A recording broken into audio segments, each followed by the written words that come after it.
Magandang umaga po sa inyong lahat. Ito po muli si Attorney Mike. Andito po tayo ngayon sa BJMP, Balanga City, at katatapos lamang namin mag-conduct ng free legal aid consultation dito sa mga detainees dito.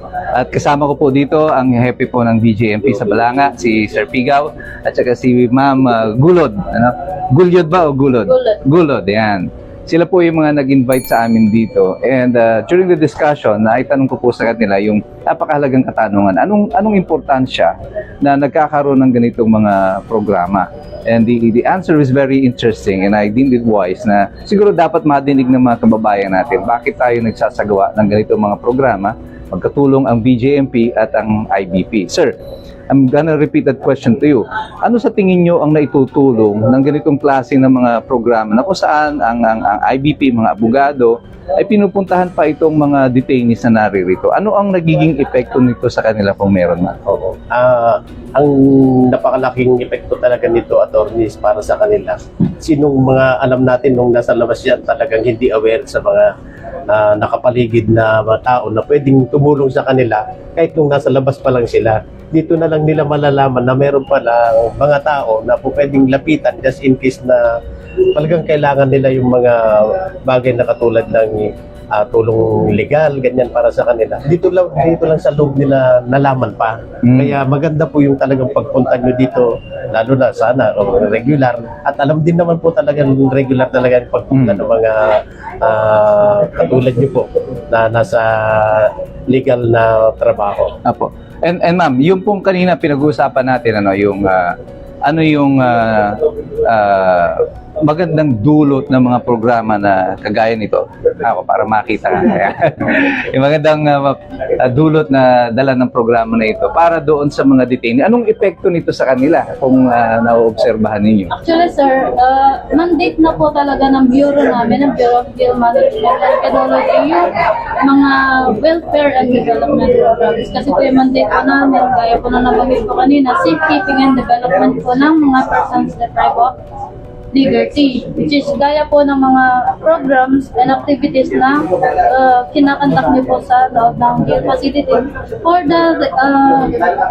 the purpose of if ever po na ma-integrate po sila sa community natin, sa society po natin, malalasan na po yung mga offending cases. And furthermore po, sir, dito po kasi sila mas natututo yung mga bagay na hindi nila nalalaman doon sa labas, sir. Apo, kasi sa palagay ninyo, I think this is the thrust, ito yung tinutulak ng BJMP, ano?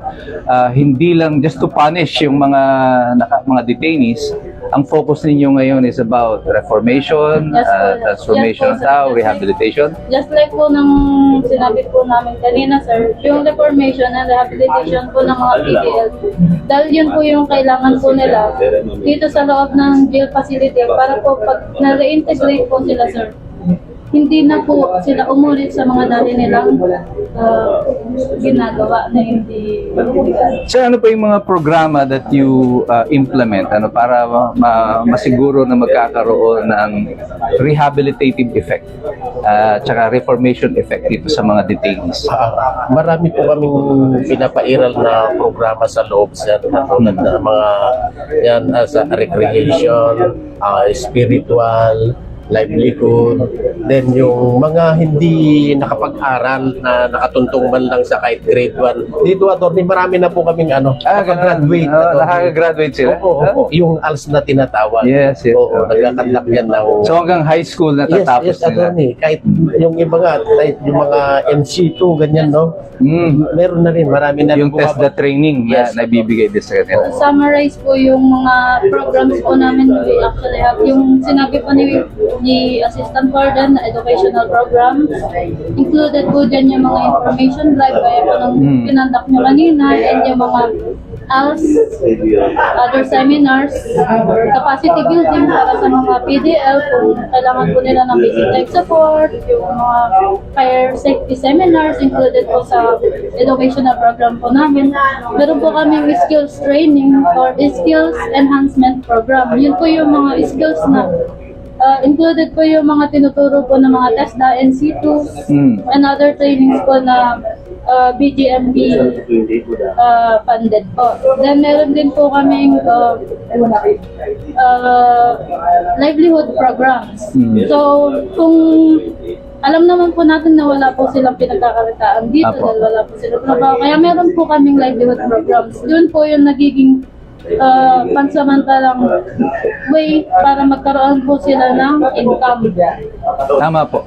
Dito po sa Balanga City Jail, meron po kaming dishwashing liquid making, pot holder making, mga beaded products making like wallet, Yeah. keychains, ganyan po. Meron din po kami mga bonsai trees. Then, binabenta po namin yun, kami mga officers sa trade fair para po yung income ibibigay po namin sa kanila. I see. Opo. Meron din po kaming health desk kapag kami pangangailangan po sila na hindi po nila, for example po, family members po nila ang humingi ng tulong sa amin, i-refer po namin sa other agencies. May mga ganun din po kami. And kung ano rin po yung kailangan, for example, wala po silang ID. Actually, iba po dito, wala po mga PSA, wala pong mga PhilHealth ID. napoprovide po lahat. Napoprovide din yan dito. Very Hindi good. na po mismo yung attorney. And to add up lahat ng sinabi ng kasama ko attorney si Ma'am Yen, paglabas po talaga ng mga nakakulong namin ngayon, meron po kaming tinatawag na aftercare program. Very good. Pinupuntahan po namin sila either once a week or twice a month. Ganun po. Kine-check po namin kung saan kasi nire-refer po namin sila sa mga agencies na pwede silang magtrabaho. Magaganda naman po yung feedback. Sabi nga nila, hindi katulad yung dati, na pagkakatiwalaan naman na daw po sila, tapos kumikita na sila. Napakaraging ano sa amin yun, boost sa amin na yung tinuro namin dito sa loob, na ano na nila sa labas. Ipapakita na nila sa labas. In connection In good din. faith na po. Oo. In connection din po, sir, sa aftercare program po namin. Actually, pag nilis pa lang po nila dito, tinutulungan na po namin sila sa PESA office. Tapos nire-refer po namin sila doon kung ano po yung mga possible employment na pwede sa kanila. Apo. Na yun yung kapasidad nila, sir. Para at least meron na silang trabaho paglabas nila. Very good. Thank you very much po, sir. We hope to see you again.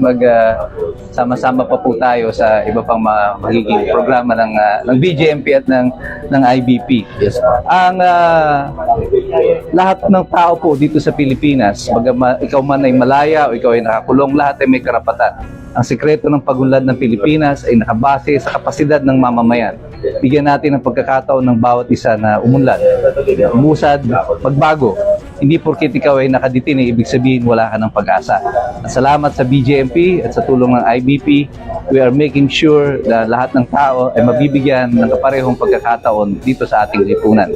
Kaya po na sinasabi ko lagi, mahirap pong makialam ang taong walang alam. God bless you, God bless us all.